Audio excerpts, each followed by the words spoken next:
Tell me about this fanged deity. One of your more controversial ideas is that you believe that the religions, there's a thread that connects the different civilizations, the societies of the Andean region,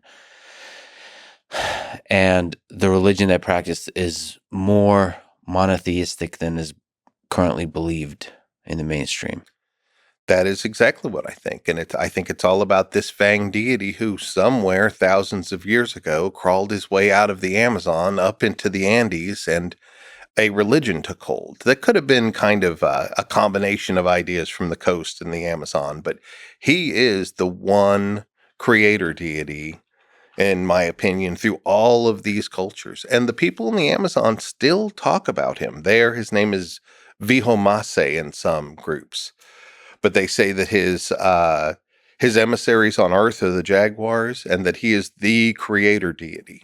Why is the current mainstream belief is that a lot of the religions are not monotheistic? Well, there are bona fide pantheons.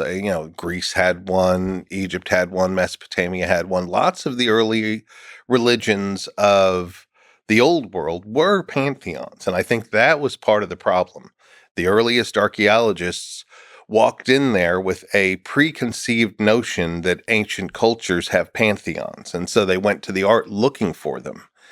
And they came up with things like the shark god and the moon goddess and the sun god and all these things. But when I look at the art, and I was trained by a person right here in Austin, Texas, as an art historian, you follow certain diagnostic traits through art to see the development over time. And when I look at it and use that methodology, there's a single face with goggle eyes and fangs and claws on his hands and feet and snakes coming off of his head and off of his belt. He's got really identifiable traits. He also likes to sever people's heads off and carry them around.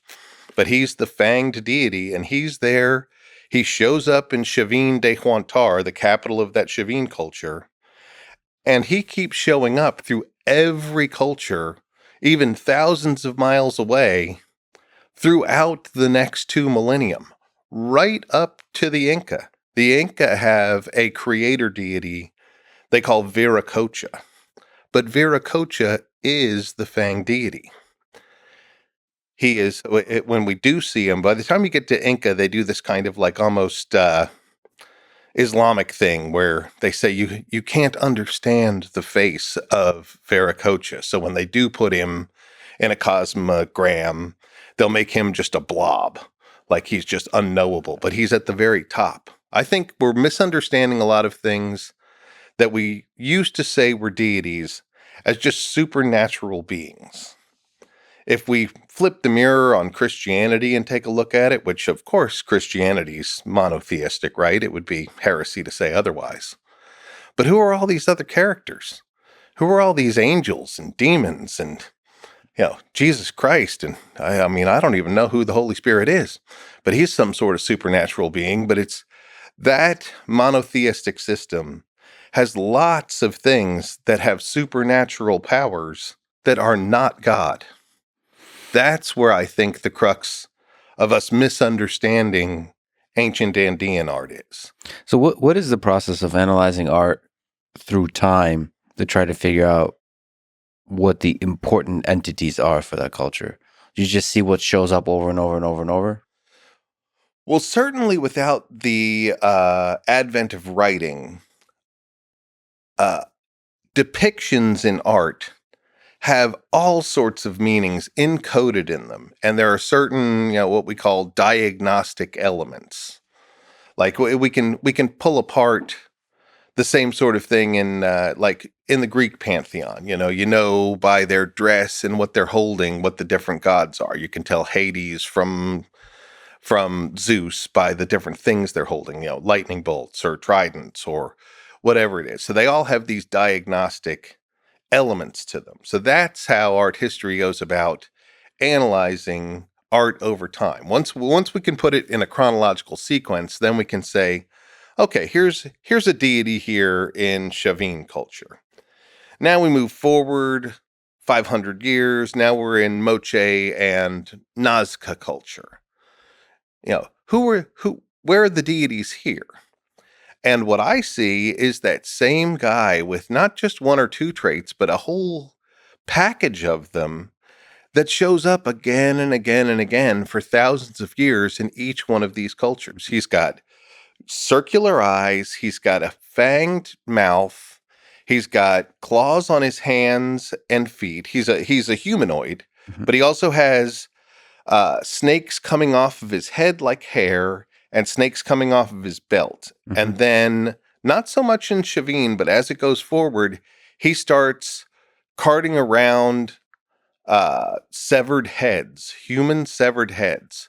So they're like in the old literature, the Moche will call him the decapitator deity.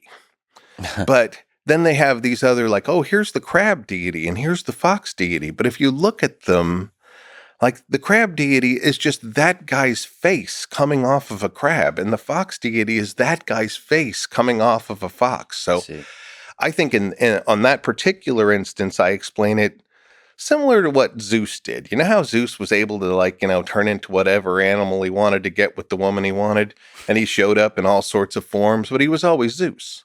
I think that the Fang deity manifests himself through people and animals throughout the art, and that there are missing stories of mythology that we don't have anymore.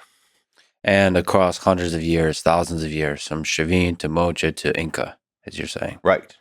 Wari has them too, Tiahuanaco. That's that famous place, Pumapunku. He's all over there. I wonder how those ideas spread and morph of this Fang deity.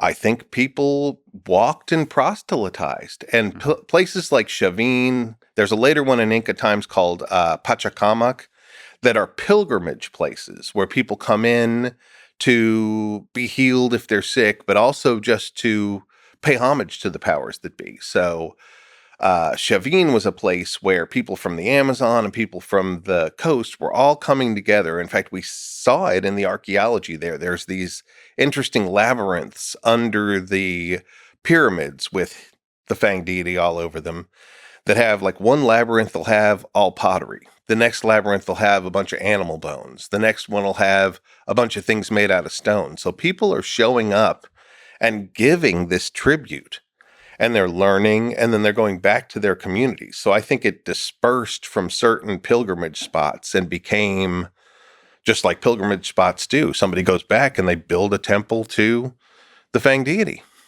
Do we know much about the relationship they had with the Fang deity and like their conception of the powers of the Fang deity?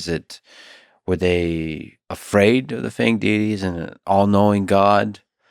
Is it something that brings joy and harvest, or is it something that you're supposed to be afraid of and sacrifice animals and humans to keep at bay? I think he had two sides of the coin. Like a lot of the Hindu gods are, one aspect is terrible, the other aspect is lovely. I think he had that same sorts of qualities, because we do see him as a fierce warrior taking people's heads off, and he is a jaguar, which in and of itself implies a certain power and ferocity.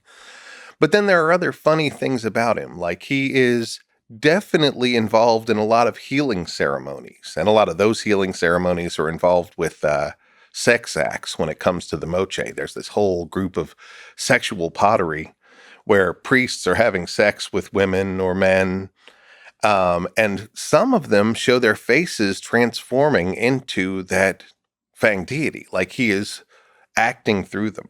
Mm-hmm. But the thing that most cracks me up that shows his softer side is the Fang deity has a little puppy.